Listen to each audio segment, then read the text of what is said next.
Good morning. എന്താണ് വിശേഷം? അപ്പോൾ ഇന്ന് ഞാൻ നല്ലൊരു വെണ്ടയ്ക്ക കറിയായിട്ടാണ് വന്നേക്കുന്നത്. അതിന് വേണ്ടിയിട്ട് കഴുകി വൃത്തിയാക്കി വെച്ചിരിക്കുന്ന വെണ്ടയ്ക്ക, തക്കാളി, വെളുത്തുള്ളി, സബോള, കുറച്ച് വാളംപുളി വെള്ളത്തിലിട്ട് വെച്ചിട്ടുണ്ട്. അതുപോലെ കുറച്ച് തേങ്ങ അരച്ചെടുത്തിട്ടുണ്ട്. ഒരു പാൻ എടുപ്പത്ത് വെച്ചിട്ടുണ്ട്. പാൻ നന്നായി ചൂടായി വന്നിട്ടുണ്ട്. നമുക്ക് വെളിച്ചെണ്ണ ഒഴിച്ചു കൊടുക്കാം. കുറച്ച് വെളിച്ചെണ്ണ നന്നായിട്ട് ചൂടായി വന്നിട്ടുണ്ട്. നമുക്കതിലേക്ക് വെണ്ടയ്ക്ക ഇട്ട് കൊടുക്കാം.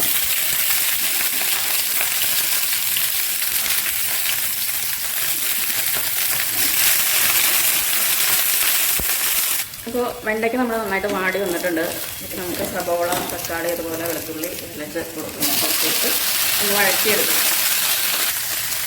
കുറച്ചിട്ട് ചേർത്ത് കൊടുക്കുന്നുണ്ട്. നമ്മൾ വഴറ്റി കൊടുക്കണം.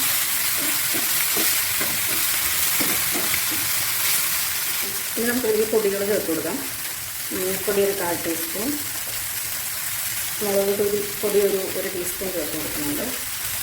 അതുപോലെ മല്ലിപ്പൊടി ഒരു ടീസ്പൂൺ ചേർത്ത് കൊടുക്കുന്നുണ്ട്. തീ നന്നായിട്ട് സിമ്മിലിട്ടതിന് ശേഷം നന്നായിട്ട് ഇത് ഇളക്കി കൊടുക്കാം. പൊടികളുടെ പച്ചമണം മാറുന്നത് വരെ. അപ്പോൾ പൊടികളുടെ പച്ചമണം നന്നായിട്ട് മാറി വന്നിട്ടുണ്ട്. നമുക്കിതിലേക്ക് പുളിവെള്ളം, നേരത്തെ നമ്മൾ പുളിവെള്ളത്തിലിട്ടുണ്ടായിരുന്നു, പുളിവെള്ളം ചേർക്കുക. കറിക്ക് ആവശ്യമായിട്ടുള്ള വെള്ളം ഒഴിച്ചു കൊടുത്ത് നന്നായിട്ട് വേവിച്ചെടുക്കാം. ഉപ്പും ചേർക്കണം. കുറച്ച് പൊടി ചേർക്കുന്നുണ്ട്. നന്നായി തിളക്കട്ടെ.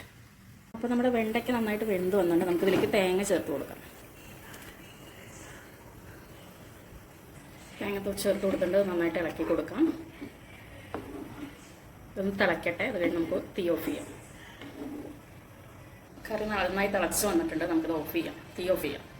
കറി നമുക്ക് തളച്ചെടുക്കാം. അതിന് വേണ്ടിയിട്ട് വെളിച്ചെണ്ണ ഒഴിച്ച് കൊടുക്കുന്നുണ്ട്. വെളിച്ചെണ്ണ നന്നായി ചൂടായി വന്നിട്ട് കടുക് ഇട്ട് കൊടുക്കാം. വറ്റൽമുളക് കൂടി ഇട്ട് കൊടുക്കുന്നുണ്ട്. കറിവേപ്പില ഇട്ട് കൊടുക്കാം.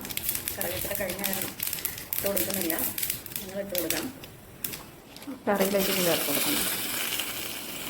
കഴിഞ്ഞു. ഇത്രയേ ഉള്ളൂ. ഇപ്പോൾ നമ്മൾ ടേസ്റ്റി ആയിട്ടുള്ള വെണ്ടയ്ക്ക കറി റെഡി ആയിട്ടുണ്ട് കേട്ടോ. Thank you for watching.